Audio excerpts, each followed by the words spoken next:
അതിക്രൂരമായി മനുഷ്യ മനസ്സാക്ഷിയെ മരവിപ്പിച്ച ക്രൂരമായ കൊലപാതകത്തിൻ്റെ നടുക്കത്തിലാണ് നമ്മളെല്ലാവരും.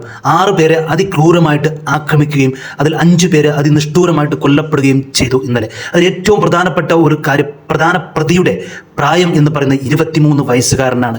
കഴിഞ്ഞ ദിവസങ്ങളിൽ 2025 തുടക്കത്തിൽ ഏറ്റവും ആദ്യത്തിൽ വന്ന ഒരു വാർത്ത, കൊലപാതക വാർത്ത, ഉമ്മയെ മകൻ വെട്ടിക്കൊന്നു എന്നുള്ള വാർത്തകളാണ്. അതിനുശേഷം നിരന്തരം 2 മാസക്കാലമായിട്ട് കേരളത്തിൽ നടന്നുകൊണ്ടിരിക്കുന്ന കൊലപാതക പരമ്പരകളെല്ലാം എടുത്താൽ തന്നെ അതെല്ലാം കുടുംബ ബന്ധങ്ങൾക്കുള്ളിൽ തന്നെ സംഭവിക്കുന്നു എന്നുള്ള ദൗർഭാഗ്യകരമായിട്ടുള്ള ഒരു കാര്യമാണ് നമ്മൾ ചർച്ച ചെയ്യേണ്ടത്. ബ്രേക്കിംഗ് ന്യൂസുകളായിട്ട് പല വാർത്തകൾ വരുന്നുണ്ടെങ്കിലും അതിൻ്റെയൊക്കെ ഉള്ളുകളിലേക്ക്, അതിൻ്റെയൊക്കെ പിന്നാമ്പുറങ്ങളിലേക്ക് നമ്മൾ ഇറങ്ങിച്ചെന്ന് കഴിഞ്ഞാൽ അതെല്ലാം കുടുംബ ബന്ധങ്ങളിലാണ് അവസാനിക്കുന്നത് എന്നുള്ള വാർത്ത ഞങ്ങൾക്ക് തന്നെ പലപ്പോഴും എഡിറ്റിംഗ് ടേബിളിലേക്ക് വരുന്ന വാർത്തകൾ എന്ന് പറഞ്ഞാൽ മകൻ അമ്മയെ വെട്ടിക്കൊന്നു, അല്ലെങ്കിൽ അതിക്രൂരമായിട്ടുള്ള ഈ 5 കൊലപാതകങ്ങൾ, അത് അച്ഛൻ മകനെ വെട്ടിക്കൊന്നു, മകൻ അമ്മയെ വെട്ടിക്കൊന്നു, അമ്മായി അമ്മയെ മരുമോൻ വെട്ടിക്കൊന്നു, അതല്ലെങ്കിൽ അയൽവാസി വെട്ടിക്കൊന്നു, അങ്ങനെ എത്രയെത്ര നിരന്തരമായിട്ടുള്ള കൊലപാതക പരമ്പരകളാണ് ഈ അടുത്ത ദിവസങ്ങളിൽ ഈ കേരളത്തിൽ സംഭവിച്ചത്. ഈ 2 മാസക്കാലത്തിൻ്റെ ഇടയ്ക്ക് ഞങ്ങൾക്കിടയിലേക്ക് വന്ന വാർത്തകൾ നിരവധിയാണ്.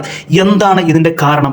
ഇനി നമുക്ക് ചോദിക്കാനുള്ളത് ഈ നമ്മുടെ പ്രേക്ഷകരോടാണ്. എന്താണ് ഇത്തരം കൊലപാതകങ്ങൾ കേരളത്തിൽ ഇങ്ങനെ വർദ്ധിച്ചു വരുവാനുള്ള ഒരു കാരണം? ലഹരി മാത്രമാണോ അതിൻ്റെ ഒരു കാരണം? അതല്ല എങ്കിൽ വയലൻസ് ഉള്ള സിനിമകളാണോ അതിൻ്റെ കാരണം? അതിനപ്പുറത്തേക്ക് വേറെ എന്തെങ്കിലും കാരണങ്ങളുണ്ടോ? ഇതിനെല്ലാം എതിരെ ശക്തമായിട്ടുള്ള നിലപാടും നടപടിയും സ്വീകരിച്ചുകൊണ്ട് സമൂഹം തന്നെ മുന്നിട്ടിറങ്ങിയാൽ മാത്രമാണ്, ബോധവൽക്കരണം കൊണ്ട് മാത്രം ഒരു സമൂഹത്തെ അല്ലെങ്കിൽ പുതിയ നല്ലൊരു തലമുറയെ സൃഷ്ടിച്ചെടുക്കാൻ ഇന്നത്തെ ഈ കാലഘട്ടത്തിൽ ഈ സംഭവങ്ങൾ കാണുമ്പോൾ നടക്കുമോ എന്നൊന്നും നമുക്ക് വ്യക്തമായിട്ട് ഉറപ്പില്ല. പക്ഷേ ഇതെല്ലാം എത്തിച്ചേരുന്നത് വളരെ ദൗർഭാഗ്യകരമെന്ന് പറയട്ടെ, അതെല്ലാം കുടുംബ ബന്ധങ്ങളിൽ, ശുദ്ധമായിട്ടുള്ള കുടുംബ ബന്ധങ്ങളിലെ പ്രശ്നങ്ങൾ കാരണമോ, അതല്ലെങ്കിൽ ഈ കൊലപാതക കേസുകളിലെല്ലാം പ്രതി എന്ന് പറയുന്നത് ഒന്നല്ലെങ്കിൽ വിദ്യാർത്ഥികളോ അല്ലെങ്കിൽ കൗമാരക്കാരോ അതും അല്ലെങ്കിൽ ചെറുപ്പക്കാരായിട്ടുള്ള യുവാക്കളൊക്കെയാണ്. പണ്ട് ഇത്തരം കൊലപാതകങ്ങൾ ഗ്യാങ് വാറുകളോ അല്ലെങ്കിൽ ഗുണ്ടാ കുടിപ്പകകളോ മൂലമുള്ള വാർത്തകളൊക്കെയാണ് ബ്രേക്കിംഗ് ന്യൂസുകളായിട്ടും പത്രവാർത്തകളൊക്കെ ആയിട്ട് വന്നിരുന്നതെങ്കിൽ ഇന്ന് കാലഘട്ടം നേരെ തിരിച്ചാണ്. ഇതിനെതിരെ സമൂഹത്തിൽ അവബോധം സൃഷ്ടിക്കേണ്ടതുണ്ട്,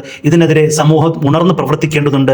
നാളെ ഈ ഇത്തരത്തിലുള്ള വാർത്തകൾ ഒഴിവാക്കാൻ നാം ഓരോരുത്തരും ഈ കുടുംബ ബന്ധങ്ങളിലെ വിഷയങ്ങളെക്കുറിച്ച് രക്ഷിതാക്കളും അല്ലെങ്കിൽ അതുമായി ബന്ധപ്പെട്ട ആളുകളൊക്കെ പരമാവധി അത്തരം വിഷയങ്ങളൊക്കെ ചർച്ച ചെയ്തുകൊണ്ട് എന്താണ് നമുക്ക് പറ്റിയ കുടുംബത്തിൻ്റെ താളപ്പിഴകൾ അല്ലെങ്കിൽ അതുമായിട്ട് ബന്ധപ്പെട്ട എന്തെല്ലാം കാരണങ്ങളുണ്ടോ അതൊക്കെ അന്വേഷിച്ച് കണ്ടെത്തി അതിന് ശക്തമായിട്ടുള്ള പരിഹാരം കണ്ടെത്തുവാൻ നമുക്കെല്ലാവർക്കും ഓരോരുത്തർക്കും കഴിയണം. അല്ലെങ്കിൽ നാളെ ഇതുപോലുള്ള ഈ കൊലപാതക പരമ്പരകളോ അല്ലെങ്കിൽ കൊലപാതകങ്ങളോ അല്ലെങ്കിൽ കുടുംബത്തിൻ്റെ ഇത്തരത്തിലുള്ള അഭിപ്രായ അസ്വരാസ്യങ്ങളിൽ നിന്ന് പലതും പുറത്തു വന്നേക്കാം. അതെല്ലാം ഇത്തരത്തിലുള്ള ബ്രേക്കിംഗ് ന്യൂസുകൾക്കപ്പുറം ഇതിനെയൊക്കെ ഗൗരവമായി കണ്ടുകൊണ്ട് ഇത്തരം പ്രശ്നങ്ങൾ ആവർത്തിക്കാതിരിക്കുവാൻ കുടുംബ ബന്ധങ്ങളിൽ നിന്ന് തന്നെ ഇത്തരം കാര്യങ്ങൾക്ക് ഒരു മുൻകൈ എടുക്കണം എന്നുള്ളതാണ് ഞങ്ങൾക്ക്. കാരണം ഈ നിരന്തരമായ വാർത്തകൾ, എത്രയെത്ര വാർത്തകളാണ് ഓരോ ദിവസവും വന്നുകൊണ്ടിരിക്കുന്നത് എന്ന് പറഞ്ഞു കഴിഞ്ഞാൽ അത് മറ്റൊരു വൈരാഗ്യത്തിൻ്റെ പേരിലോ അല്ല, സ്വന്തം കുടുംബങ്ങളിൽ നിന്നുള്ള വാർത്തകളാണ്. സ്വന്തം കുടുംബത്തിൽ നിന്നുള്ള അല്ലെങ്കിൽ സഹോദരൻ സഹോദരിയെ, അമ്മയെ മകൻ, അച്ഛനെ മകൻ എന്ന് വെട്ടിക്കുന്നു എന്നുള്ള വാർത്തകളാണ് നിരന്തരം പുറത്തു വരുന്നത്. ഇത്തരം വാർത്തകൾ വരുന്നതിൻ്റെ